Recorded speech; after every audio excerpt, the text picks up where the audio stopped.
为什么传统武术是笑话？是厉害，但不适应现代社会了。我奶奶祖上明朝当军户，清朝考武士，练的本事叫诸葛丞相山军斥候要法，手抄本已经和家谱一起被我叔叔在破四旧时烧掉了，只剩下我奶奶那里还有一些口述的窍门。我个人知道的大致两个部分，一部分是飞石头的功夫，还一部分是轻身的功夫。虽然一看名字就是那种武侠小说功法，比是练最底层的东西，但应该也算是传统武术了吧。我13岁时，因为鼻炎加哮喘，发育慢，外带跑不动步，经常被某些心态不良的男同学霸凌。我奶奶知道事情后，气不过，就把这俩交给我了。结果飞石头的窍门威力奇大，第一次用就把旁观群众的门牙给干掉了，第二次用在无辜女同学的肩膀上擦过后缝10针，家里赔了2次钱以后，就再也没用过了。为啥？因为这个飞石头的方法用的是脚，简单来说，拿脚尖把石头拨到脚面上后，脚踝和小腿配合身体重心变化发力，一下子撩出去，准头需要成年累月的练。我前后就练了个把月，准头固然欠佳，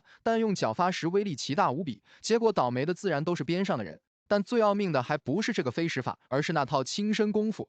这玩意练的时候需要打旋子、仰卧蹬墙、下蹲状态、猛提腰臀和上臂加束4个核心动作，反复练来回练。实用的时候，4个动作的要领组合起来，随情况运用，就能跳得非常非常高，而且还可以在空中改变重心。我从12岁练到25岁，能原地起跳，双手摸到篮板上半。25岁停练后，功夫逐渐生疏。也许是1922年出生的我，老太太审美观念有别于现代人，也许是那种霸凌，在老太太看来跟生存危机也差不多了。反正她一点没告诉我练这个玩意的副作用。一直到我25岁去相亲时，被女方以不想出去逛街，跟牵着一头什么玩意一样，唯有拒绝后才承认，练这个法子会把人练成抱身，也就是手偏短，腿偏短，但腰很长的奇怪体型。头向前伸，在两臂夹肩的走路姿势，形象点说就是整个人看起来就像一只站起来的猫。